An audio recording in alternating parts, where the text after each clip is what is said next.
18 India सबसे पहले गुजरात के मोरबी कल पहुंचा, जब यहां पर घटना घटी और केबल पुल जो था उसमें दर्दनाक हादसा हुआ। और अभी भी मैं ठीक उसी जगह पर मौजूद हूं। 360 डिग्री आपको मैं दिखा देती हूँ। सबसे पहले तस्वीरें कि अभी रेस्क्यू ऑपरेशन कहां तक चला है, पहुंचा है और फिलहाल यहाँ पर क्या कुछ चल रहा है। देखिए, सबसे पहले तो ये आप पुल देख लीजिए। ये अभी एग्जैक्टली मैं उसी पोजीशन से खड़े होकर के आपको दिखा रही हूँ, क्योंकि कल जब हादसा हुआ था उसके बाद जो रेस्क्यू ऑपरेशन के बाद पहली तस्वीर सामने आई थी उसमें कुछ लोग आपको इसी जगह पर खड़े दिखाई दे रहे थे, जिसमें महिलाएं, बच्चे भी शामिल थे। क्योंकि देखिए, जब हादसा हुआ वो तस्वीर तो किसी के पास है नहीं, लेकिन हादसे के बाद की जो पहली तस्वीर सामने आई थी उसमें इसी जगह सौभाग्य से कुछ लोग फंसे रह गए थे पुल पर और उन्हें रेस्क्यू किया जा सका, उनकी जिंदगी बचाई जा सकी। लेकिन ये बहुत चंद लोग थे, बाकी लोग इतनी ऊंचाई से नीचे यही नदी में गिरे थे और उनके लिए पूरी रात रेस्क्यू ऑपरेशन चला। तो फिलहाल ये सबसे नजदीक से पुल का वो हिस्सा मैं आपको दिखा रही हूँ जहां पर कल कुछ लोग अटके रह गए थे जब ये पुल गिरा और उसके बाद उन्हें यहां से उठाया जा सका। अब ये नदी में जो अभी भी रेस्क्यू ऑपरेशन चलाया जा रहा है, जो टीमें हैं मौजूद हैं, उन टीमों को आप देख लीजिए। नाव अभी भी आपको गश्त करती हुई यहाँ पर दिखाई दे जाएगी, क्योंकि कोशिश यही कि अगर अभी भी कोई जिंदगी बाकी बची रह गई है तो उसको बाहर निकाला जा सके। और इसीलिए अलग अलग दिशाओं में अभी जो रेस्क्यू टीम है वो जा रही है, लेकिन नदी के इस तरफ नहीं आ रही जहां मैं मौजूद हूं। उधर की तरफ ये टीमें नहीं आ रही हैं और उसकी वजह यह है कि यहां से जो पुल को, जो ये ब्रिज था, उसका मलबा निकाला जाना बाकी है। अयाज, जरा इधर की भी तस्वीर आप दिखाइए कि किस तरह से बड़ी बड़ी क्रेन यहां पर आई हैं। आप देखिए, ये जो पुल के नीचे की सतह होती है, जो चादर होती है जिसके ऊपर लोग खड़े होते हैं, उन्हें अब उठाया जा रहा है। उधर 2 क्रेन की मदद से उसे उठाया जा रहा है। और अयाज, यहाँ ये जो क्रेन ले आई गई है जिसके सहारे ये जो यहाँ पर आपको पुल दिखाई दे रहा है, इसे ऊपर उठाया जाएगा। इसके पीछे 2 वजह है। पहला, अगर क्योंकि देखिए यहाँ तक गोताखोर पहुंच नहीं पा रहे, यहाँ तक नाव आ नहीं पा रही है रेस्क्यू ऑपरेशन की, तो जब तक ये मलबा ऊपर नहीं जाएगा, अगर इसके नीचे भी कोई शव बाकी है या कोई फंसा हुआ है तो उसे निकालने के लिए ये मलबा ऊपर उठाया जाना जरूरी है, तभी गोताखोर नीचे जाकर के गोता लगा पाएंगे। तो इसीलिए अब ये क्रेन लेकर के आई गई है ताकि इस मलबे को उठाया जाए, ऊपर ले आया जाए। अब जरा मैं आपको दिखाती हूँ, क्योंकि मैं इसके पहले वहां खड़ी थी। अयाज, जरा वो जगह दिखाइए जहां आप और मैं, हम दोनों इसके पहले खड़े होकर दर्शकों को तस्वीरें दिखा रहे थे। फिर वहां जब क्रेन आई तो उधर से लोगों को हटाया गया और उसके बाद अयाज हम यहां आकर खड़े हुए। ये ऊपर की आप तस्वीर दिखाइए।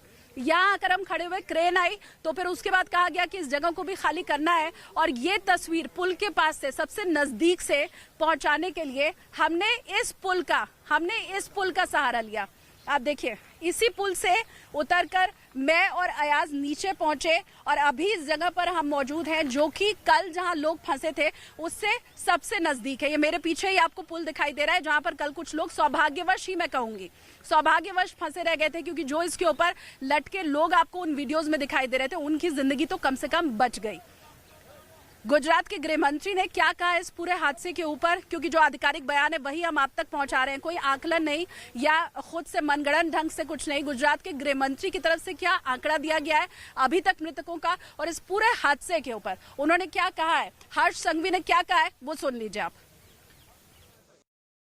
जो एजेंसी ये ब्रिज का काम संभालती थी, उस एजेंसी पे क्रिमिनल दफा 304, 308, 114 के मुताबिक उन पे केस दर्ज हुआ है। कुल मिला के अभी तक 132 लोगों की मौत ये दुर्घटना में हुई है। इस प्रकार की कोई घटना जब बनती है तो राज्य सरकार की सबसे पहली प्राथमिकता लोगों के बचाव कार्य की होती है। बचाव कार्य के साथ साथ उनकी सारवार की जिम्मेदारी सरकार की होती है। राज्य सरकार ने ये दोनों काम बहुत ही जल्द चालू कर लिए। खास तौर पे ये घटना 6:30 बजे बनी। 6:50 से हॉस्पिटल में पेशेंट्स को पहुंचाए गए।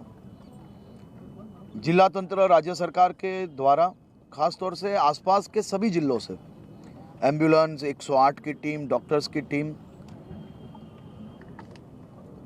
यहाँ पे पहुंचाई गई। तो गुजरात के गृह मंत्री को आपने सुन लिया। अभी किनारे से जो तस्वीरें हैं रेस्क्यू ऑपरेशन की और ये पूरे घटनास्थल की, वो तो मैं आपको दिखा रही हूँ, लेकिन सबसे ज्यादा दिक्कत जहां पर पेश आई रेस्क्यू ऑपरेशन के लिए वो बीच नदी का इलाका, क्योंकि किनारे में जो गहराई होती है वो बहुत कम होती है किसी भी नदी की। तो अगर यहाँ पर कोई गिरा होगा तो आप समझ सकते हैं कि यहाँ से ऊपर आना उसके लिए फिर भी आसान रहा होगा। हाँ, बच्चों के लिए जो कहा जा रहा है कि बच्चों की संख्या मृतकों में सबसे ज्यादा है, अगर उन्हें छोड़ दिया जाए तो चूंकि किनारे पर गहराई कम होती है तो वो लोग शख्स जो है वो ऊपर चढ़कर आ गए, लेकिन बीच में जो फंसे 200 मीटर की गहराई वहां पर जो गिरे ऊपर पुल से, उन्हें निकालना और सबसे ज्यादा शव या फंसे हुए लोग वहीं पर हो सकते थे। इसी वजह से बीच नदी में सबसे ज्यादा वो जो रेस्क्यू ऑपरेशन था वो चला और इसीलिए जनक ने बोट पर बैठकर बीच नदी में जाकर के, इस मच्छू नदी में बीच नदी पर जाकर के जायजा लिया है पूरे हालात का। वो रिपोर्ट भी आप देखिए जनक की के जरिए। ये बीच में एनडीआरएफ 6 बटालियन बड़ौदा से है, उनके साथ मैं यहाँ पर आया हूँ। आप यहाँ पर मुझे भी लाइफ जैकेट वेस्ट पहनना पड़ा, क्योंकि यहाँ पर कभी भी वो खतरा हो सकता है, क्योंकि पानी का बहाव अब ज़्यादा बढ़ेगा। और ये देखिए पुल का हिस्सा, मैं आपको बीच से, जहाँ पे सबसे बड़ा जो ग्राउंड जीरो जिसको कहें, उस पुल का वो हिस्सा जिसको मैं आपको दिखा रहा हूँ, वहाँ से वो टूटा। और वो देखिए वहाँ पर वो आप जहाँ खड़ी है वो भी यहाँ से वो सामने छोर पे है, लेकिन यहाँ पर देखिए अब सारी की सारी जो बोट्स हैं फिलहाल अभी रुकी हुई है, चूँकि पानी का डाइवर्जन दिया जा रहा था और देर रात तक काफ़ी उनको दिक्कतें आ रही थी। एनडीआरएफ के जो PSI हैं वो हमारे साथ हैं। क्या दिक्कतें आई थी दरअसल, आप सब वो हमें बताएं पूरा।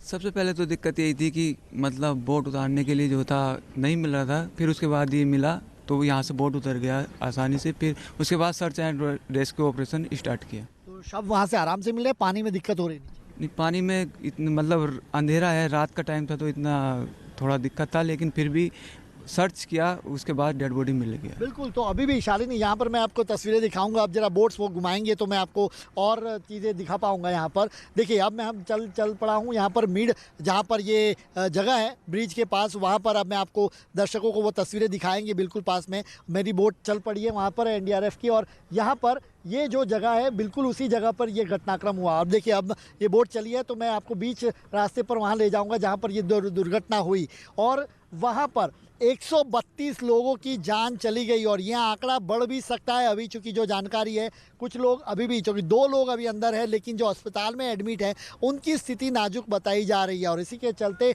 वो डेथ टोल भी बढ़ सकता है। लेकिन अभी हम आधिकारिक तौर पर जो हर्ष संघवी ने कहा वो 132 का आंकड़ा है। और बिल्कुल इसी जगह पर देखिए, और ये ब्रिज का हिस्सा, और मैं सेंटर में हूँ, जहाँ पर सेंटर में मैं पूरा आया हूँ जहाँ पर ये पूरा दुर्घटना हुई और ब्रिज का हिस्सा जाके गिरा। और बिल्कुल वहाँ पर ये सेना की जो टुकड़ी जहाँ पर अभी वहाँ पर उनकी जो बोट है, उस से लाइन से लेके उस पूरी लाइन में यहाँ पर सर्च ऑपरेशन चलता रहा कि वहाँ पर शव हो सकते हैं। चूँकि ये बीच में है जहाँ पर मैं अभी जा रहा हूँ, वहाँ पर सबसे ज़्यादा गहराई वाला पानी है। वहाँ पर 30 फीट से भी गहरा पानी, चूँकि कई जगह पर खाई है तो कुछ जगह पर गड्ढे हैं तो कई जगह पर पत्थर है।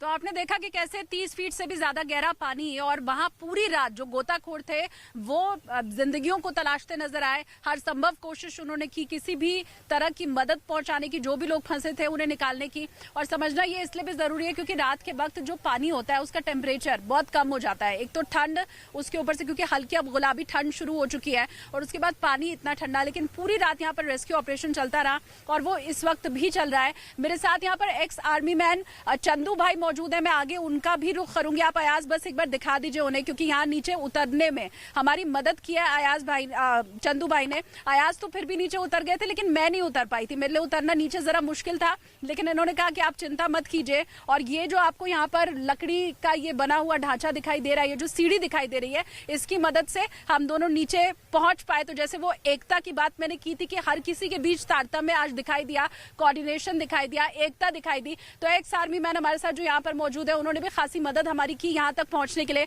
क्योंकि मैं ये जगह आपको दिखाना चाहती थी जो सबसे ज्यादा करीब है। ये पुल जो टूटा है जहाँ इस वक्त हम मौजूद हैं, और इसीलिए मैं और अयाज यहाँ नीचे उतर करके आए ताकि ये जगह आपको हम दिखा सकें। जनक का मैं रुख करती हूँ क्योंकि जनक भी यही मौजूद है। रेस्क्यू ऑपरेशन को लेकर के अपडेट जनक आपके पास क्या, क्योंकि यहाँ चंदू भाई मुझे कह रहे हैं कि ये जो गहराई पानी की आपको दिखाई दे रही है, अभी इसमें तो नीचे 10 फीट कीचड़ भी है और ये पूरा पानी जब निकलेगा क्योंकि उसकी कवायद भी शुरू हो चुकी है जनक, तो फिर उसके बाद कुछ और लाशें अंदर मिल सकती हैं। तो रेस्क्यू ऑपरेशन को लेकर के आपके पास अपडेट क्या है जनक?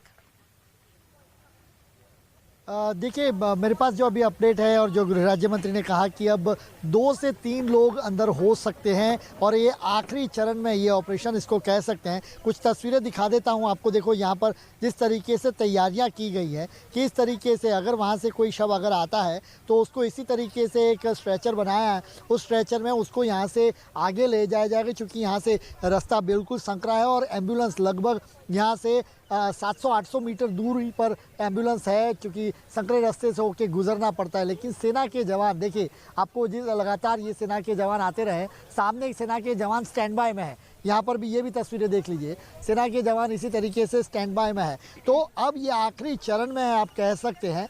अब इससे ज़्यादा लोग नहीं होंगे। बताया जा रहा है कि 2 से 3 लोग मैक्सिमम वहाँ पर हो सकते हैं और तब तक ये पानी का बहाव और अगर कम हो जाता है तो और रेस्क्यू ऑपरेशन और फास्ट होगा। तो ये सेना के जवान भी यहाँ पर मौजूद। उसके अलावा जो मैंने जिस तरीके से स्ट्रेचर्स आपको बताई, ये मद्रास रेजिमेंट की ओर से जवान आए हैं जामनगर से, और उसके अलावा ये पूरे की यूनिट से आई है। कॉलम दरअसल है वहाँ पर पूरी की पूरी, और यूनिट्स में 150 जितने 120 से 150 जवान होते हैं वो सारे यहाँ पर हैं। और उसके अलावा SDRF NDRF की टीमें लगातार देखिए गश्त लगा रही है।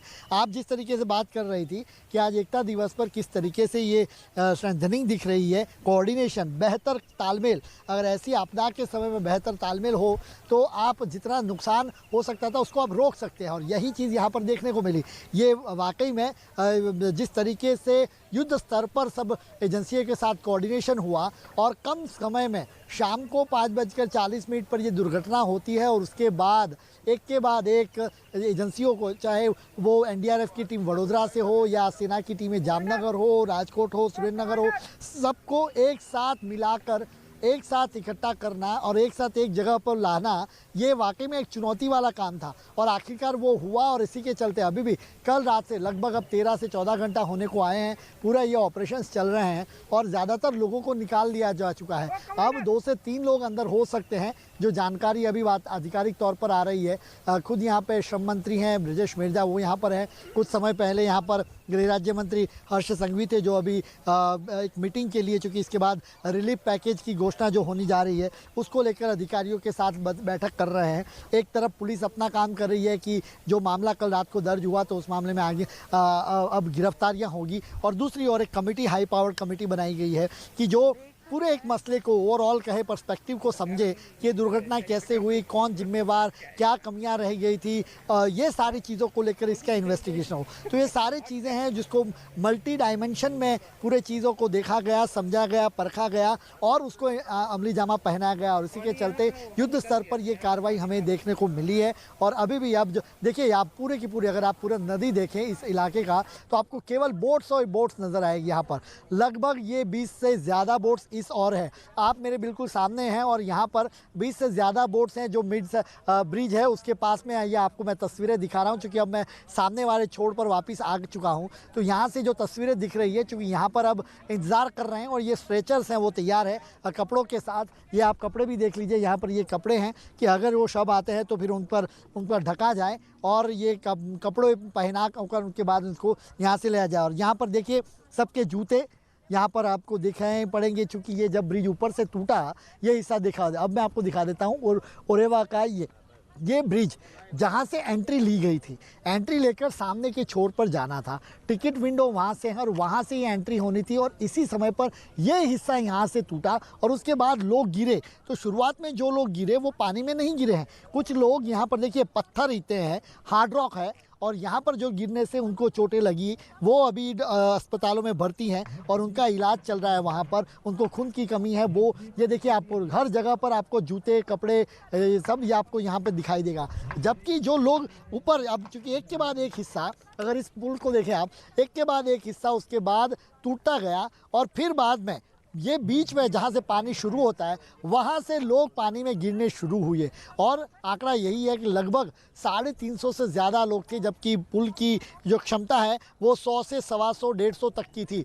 3 गुना से ज़्यादा लोग जब उस ब्रिज पर गुजरे तो जाहिर सी बात है एक उसका लिमिट होगी, एक जो उसकी वजन क्षमता होती है वो एक लिमिट होगी, लेकिन उससे भी ज़्यादा जब हुआ तो फिर उसने संतुलन खोया। और यहाँ पर एक चीज़ है, आपने कुछ तस्वीरें भी हमने देखी वायरल होती कि लोग पूरे ब्रिज को हिला रहे हैं। दरअसल इसकी जानकारी जब हमने यहाँ से अधिकारियों से ली तो उन्होंने बताया कि दरअसल लोग अपने आप को वो झूले में झूलना चाहते थे, तो वो स्विंग होने के लिए, यहाँ पर झूलता पुल कहते हैं इसको, तो वो झूलना चाहते हैं इस तरीके से, इसलिए वो उस तरीके से ब्रिज को हिला कर दिखा रहे थे। तो वो तस्वीरें जो अभी एक कुछ वायरल हो रही थी वो दरअसल इस तरीके से, उसकी तरफ इसके पीछे कोई साजिश का एंगल फिलहाल अभी पुलिस को नज़र नहीं आ रहा, लेकिन पुलिस ने जो इन्वेस्टिगेशन किया उसमें कल रात से एंटी टेररिस्ट स्क्वाड से लेकर बाकी अधिकारी भी इसमें जाँच कर रहे थे। तो लोग यहाँ पर ये मनोरंजन के लिए आते थे और वो स्विम, अगर आप अहमदाबाद के झूलता मीनारे में जाएं तभी वो, अगर झूलता मीनारा वो फील करना है तो लोग उसको हिलाते हैं। तो यहाँ पर भी बिल्कुल उसी तरीके से ये पुल को हिलाते दिखे और उसके बाद ये दुर्घटना हुई और यहाँ पर ज़्यादातर लोग गिरे और उसमें जो हताहत का आंकड़ा वो लगभग 132 के पार पहुँचा। शालिनी बिल्कुल। और आज इस पूरी घटना के ऊपर अमित शाह ने क्या कहा है वो भी दर्शकों को बता दें, क्योंकि आज रन फॉर यूनिटी का आयोजन किया गया था और अमित शाह जब उसमें संबोधित कर रहे थे तो अपने संबोधन के आखिर में उन्होंने इसी घटना का जिक्र किया, वो भी खासे दुखी दिखाई दे रहे थे। क्या कहा था अमित शाह ने, सुनिए आप। सबसे पहले कल गुजरात में एक हादसे में कई लोगों ने अपनी जान गंवाई है। वो दुर्भाग्यपूर्ण हादसे में अपनी जान गंवाने वाले सभी लोगों के परिवारजनों के प्रति मेरी संवेदना व्यक्त करता हूं और वो सभी मृतकों के प्रति ईश्वर से प्रार्थना करता हूं कि इनकी आत्मा को चिर शांति मिले। तो अमित शाह के वक्तव्य को आपने सुन लिया और जैसा जनक भी इसके पहले बता रहे थे कि अब बहुत ज्यादा संभावना नहीं है, शायद ही 2 से 3 लोग अब ऐसे होंगे जो अंदर, अगर उनका शव है तो उसे निकाला जाना बाकी है। और इसी के साथ मैं ये भी दिखा दूं कि जो बोट्स हैं वो अभी भी यहाँ नाव में घूमती आपको दिखाई दे रही हैं। इधर हलचल को मुझे क्रेन में भी दिखाई दे रही है अयाज, तो शायद ये जो मलबा है उसे हटाने का काम भी किया जा रहा है। अच्छा, पानी की हलचल भी एक बार अगर अयाज आप दर्शकों को दिखा दें, या आप देखिए जो मैं कह रही थी थमा हुआ पानी है, रुका हुआ पानी है, आप देखिए हलचल होती हुई आपको दिखाई देगी। वजह यह है कि अब पानी निकालने का काम किया जा रहा है। पानी निकालना इसलिए जरूरी है क्योंकि रेस्क्यू टीम भरसक कोशिश कल रात से अभी तक कर चुकी है। जितने भी शव अंदर थे ये कहा जा रहा है निकाले जा चुके हैं। अब कुछ एक अगर होंगे अंदर फंसे तो उसके लिए जरूरी है यहाँ पर पानी को कम करना, और इसीलिए पानी निकाले जाने का जो सिलसिला है वो भी शुरू हो चुका है। और ऐसी स्थिति में जो हलचल है वो किनारों के ऊपर भी महसूस होती है, हमें दिखाई दे रही है। और बीच बीच में ये जो रेस्क्यू बोट आपको दिखाई दे रही है वो बहुत जोर से गोल गोल घूम रही है नदी के ऊपर, बहुत जोर से गोल गोल घूमना, क्योंकि जो पानी है उसमें हलचल हो सके और ऐसे में जो शव है वो शायद दूसरी तरफ आए और ढूंढने में उन्हें मदद मिल सके। और इसीलिए कई बार मैंने ऐसा देखा कि जो रेस्क्यू बोट है उसको बहुत तेज गति के साथ यहाँ पानी में गोल गोल घुमाया जा रहा है। वो तस्वीर भी आगे जैसे ही मिलती है मैं आप तक पहुंचाऊंगी, लेकिन चारों तरफ आपको अभी भी जो एनडीआरएफ एसडीआरएफ की टीम है वो दिखाई देगी। वो दूसरी तरफ आप दिखाइए क्योंकि लोगों को हटाया जाना शुरू हुआ है। आज जितना क्लोज आप कर सकते हैं आप दिखाइए कि भारी तादाद में वहां पर लोग इकट्ठा हो गए थे और अब कैसे उन्हें वापस यहां से हटाया जा रहा है, क्योंकि ये जो तमाशबीन आकर खड़े होते हैं ये रेस्क्यू ऑपरेशन में कहीं ना कहीं बाधा पहुंचाते हैं, दिक्कत पहुंचाते हैं, और इसीलिए अब लोगों को हटाया जा रहा है वहां से।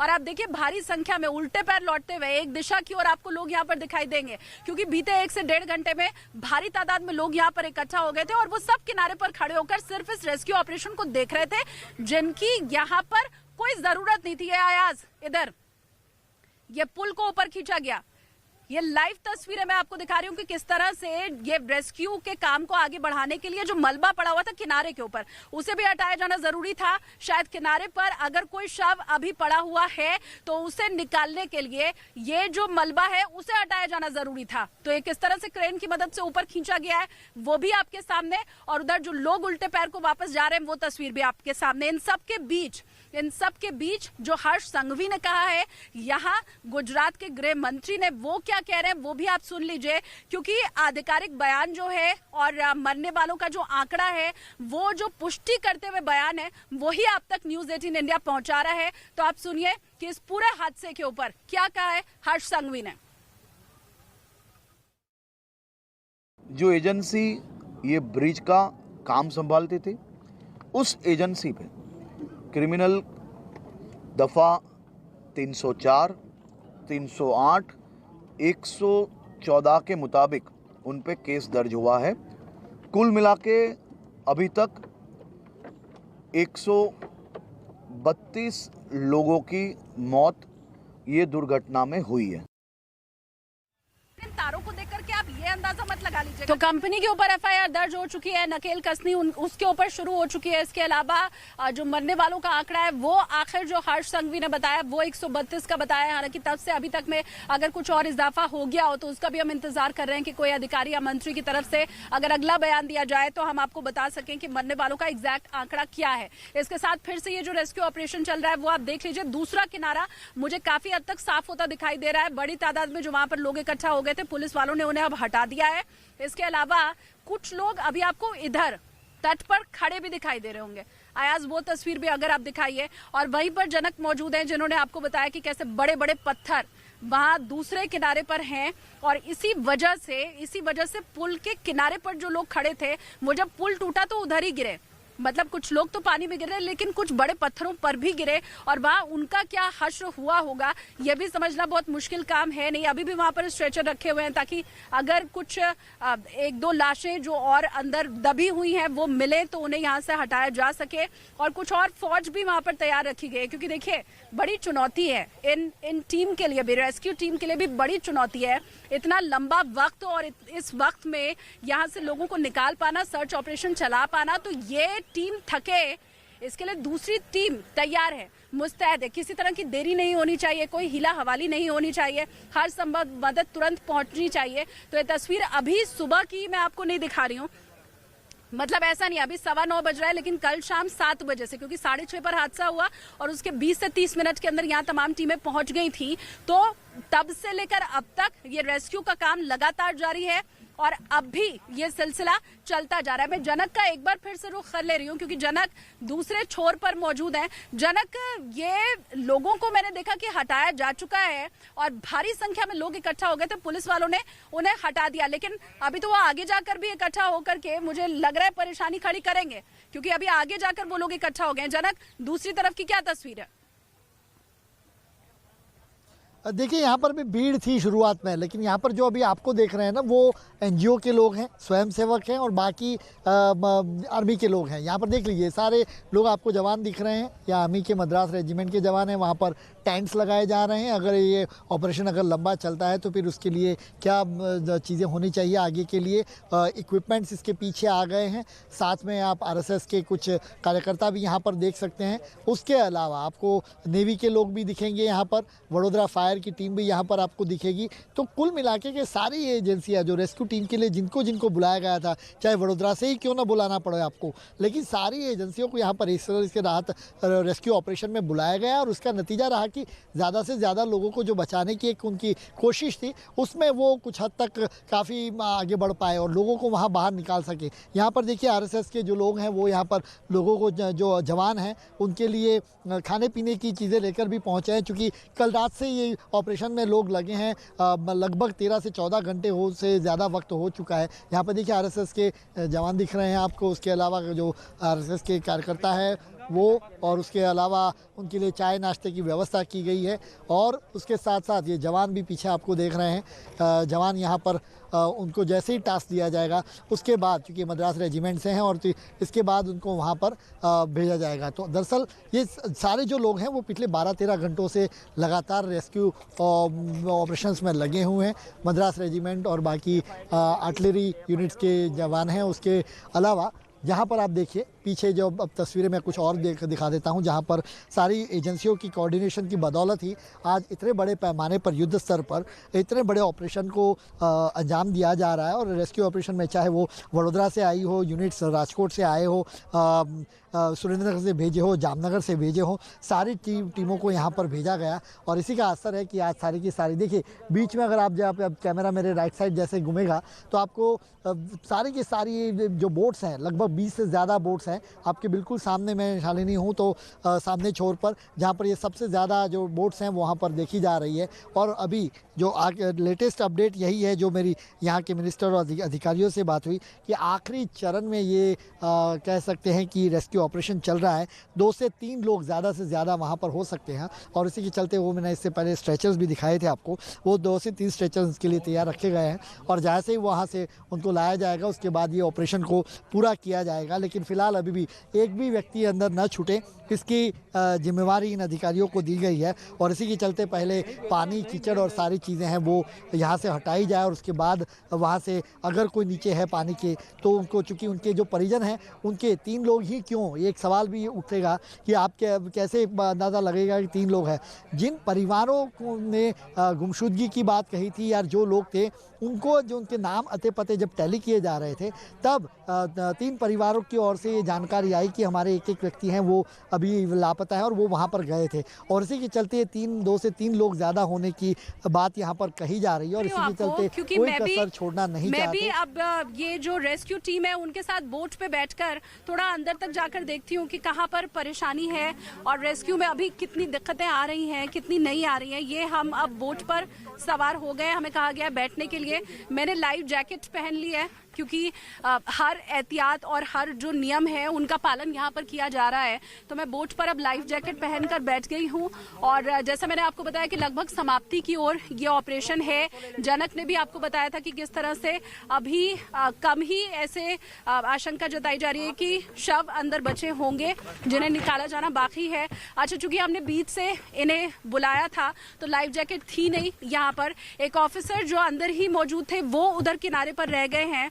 मेरे ख्याल से अयाज आपके लिए मुश्किल होगा उनकी तस्वीर दिखा पाना। उन्होंने अपना लाइफ जैकेट उतार कर मुझे दिया, मैं पहनकर इस बोट में बैठी हूँ और वो उधर ही किनारे पर रुक गए हैं जहां मैं मौजूद थी। क्योंकि ये जो आपको रेस्क्यू टीम दिखाई दे रही है ये बीच नदी में थी और तब हमने इन्हें इशारे से बुलाया, ये हमारे पास आए। और ऐसे में क्योंकि देखिए जो रेस्क्यू टीम है वो उधर से उस पार से चल रही है और लाइफ जैकेट भी सारे उधर रखे हुए हैं, इस पार नहीं रखे हुए हैं। चूंकि हमने बीच में बुलाया और हम यहाँ पर बैठे तो इसीलिए एक ऑफिसर उन्हें उतरना पड़ा अपना लाइफ जैकेट मुझे देने के लिए, क्योंकि वो यहाँ पर रखा हुआ नहीं था। अब हम धीमे धीमे आगे बढ़ रहे। सर आप बात कर पाएंगे?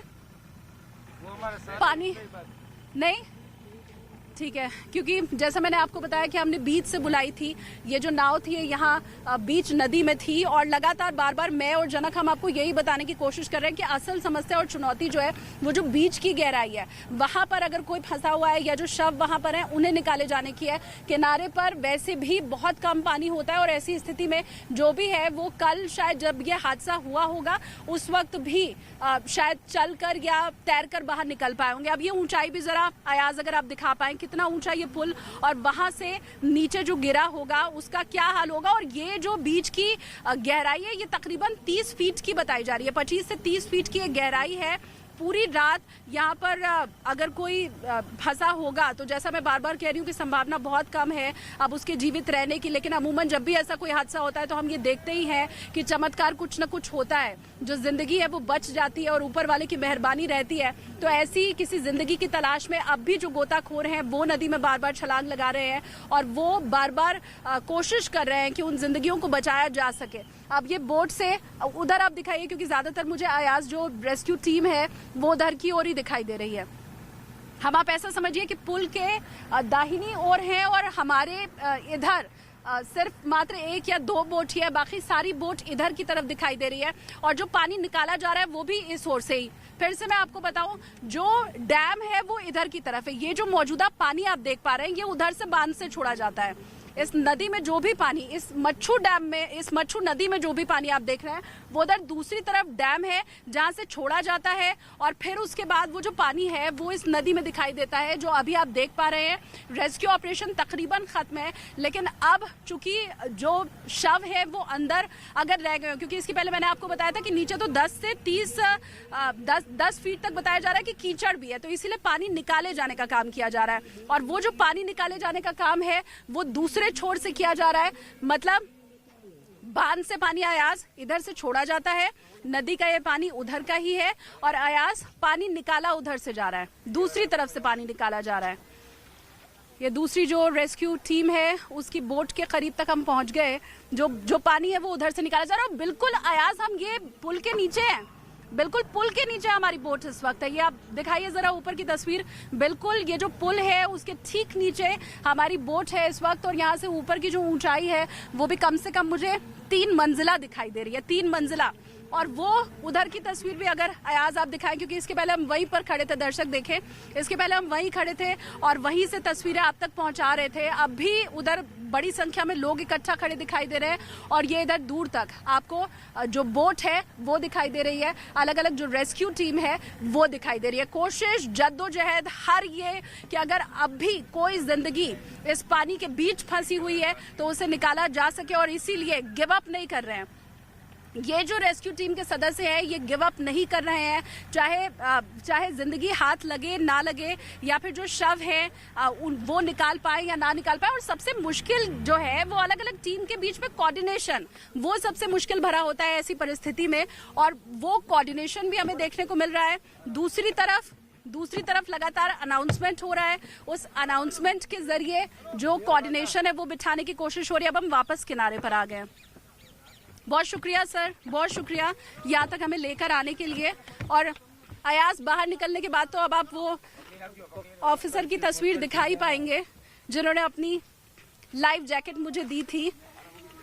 मैं वापस लौट आती हूँ सर, आपको बहुत शुक्रिया।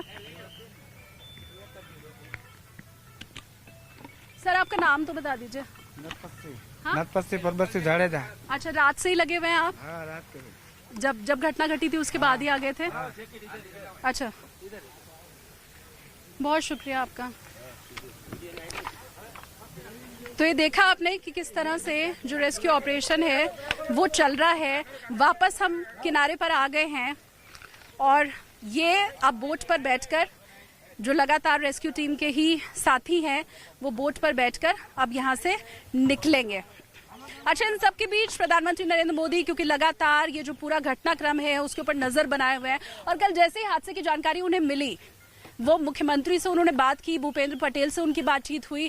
पहला ही ट्वीट जो प्रधानमंत्री का आया था उसमें घायलों के लिए मुआवजा, मृतकों के परिजनों के लिए मुआवजे का उन्होंने ऐलान किया था। तो इसके ऊपर भी वो जो प्रधानमंत्री नजर बनाए रखे हुए हैं और भूपेंद्र पटेल से उनकी बातचीत हुई वो भी आप सुनिए।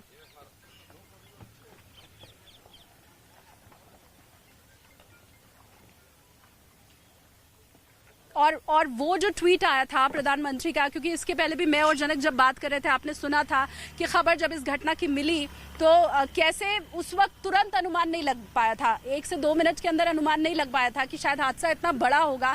लेकिन जैसे ही जो रेस्क्यू टीम है उसके बारे में जानकारी हम तक पहुंची कि कितनी बड़ी संख्या में यहाँ लोग पहुंच रहे हैं, प्रधानमंत्री नरेंद्र मोदी ने मुख्यमंत्री के साथ जैसे ही बातचीत की उसके बाद जो पहला ट्वीट आता है प्रधानमंत्री का और उस पहले ट्वीट में जिस तरह से मुआवजे का ऐलान किया जाता है तो एक पत्रकार के तौर पर हमारे लिए भी ये समझना बहुत मुश्किल नहीं था कि यह घटना कितनी बड़ी होगी। और इसीलिए हर चीज को संज्ञान में रखते हुए और हर चीज का प्रधानमंत्री नरेंद्र मोदी खुद उसके ऊपर संज्ञान ले रहे हैं, उसकी जानकारी ले रहे हैं। और उस वक्त ही हमें ये समझ आ गया था कि ये घटना इतनी विकराल होगी जब ये खबर आई उसके 5 से 10 मिनट के भीतर ही। और यही वजह है कि जनक अहमदाबाद से तुरंत यहाँ के लिए भागे। बड़ोदरा में मैं उस वक्त मौजूद थी, मुझे हालांकि आर्टिस्ट